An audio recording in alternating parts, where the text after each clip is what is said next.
Hello and welcome to this morning's First Carrier Update. I'm here with Thomas Wasson. Thomas, let's jump into it. It is a pleasure. We're going to have a few things to talk about today. It's Monday, of course, and everyone, I was off the past week, so I took the July 4th extension here. But biggest thing to understand here, we're going to talk a little bit about contract rates be up, spot rates continue to be down. Fuel is the odd, the wild card here given the situation, as well as understanding tenders. So we're just going to dive right in. Biggest thing to look at right now is initial contract reporting. And so we're currently sitting around 291 per mile, but I wanted to bring this out here, kick it all the way out to 2018, because what's important to understand is we're kind of in still unprecedented times, of course. This is something looking into, pay attention. Quarterly earnings are going to be released in the coming weeks. Large asset-based carriers will start talking about it.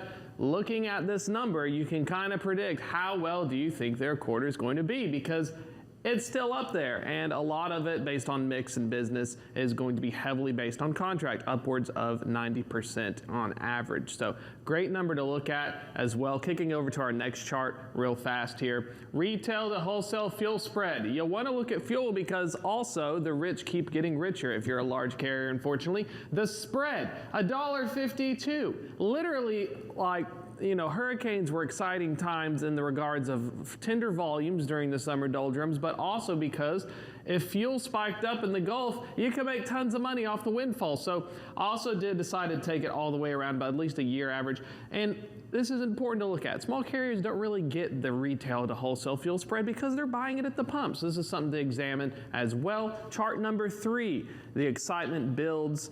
We're looking at the actual price per gallon as well. We want to keep an eye on this just because in my later charts I'll expand upon some of our tenders, but the DOE hasn't released yet. We should be getting it early this week as well. But look at the fact here, 569, we're kind of at the top here. We're at the plateau. Maybe we'll see some downward pressure. I mean, if you go into a recession, we'll see some downward pressure. So we hopefully get some pain at the pump. And then one more final chart here. Let's see what we have. Plug it in.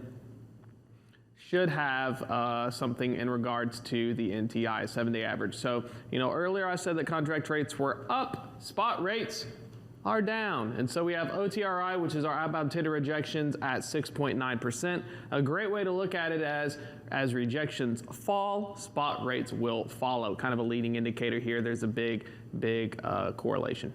Awesome, Thomas. Thank you so much for that first run through. We'll check in with you again in just a few moments. Right now, we're going to go over to Sydney Edwards, who has our first look at the headlines this morning.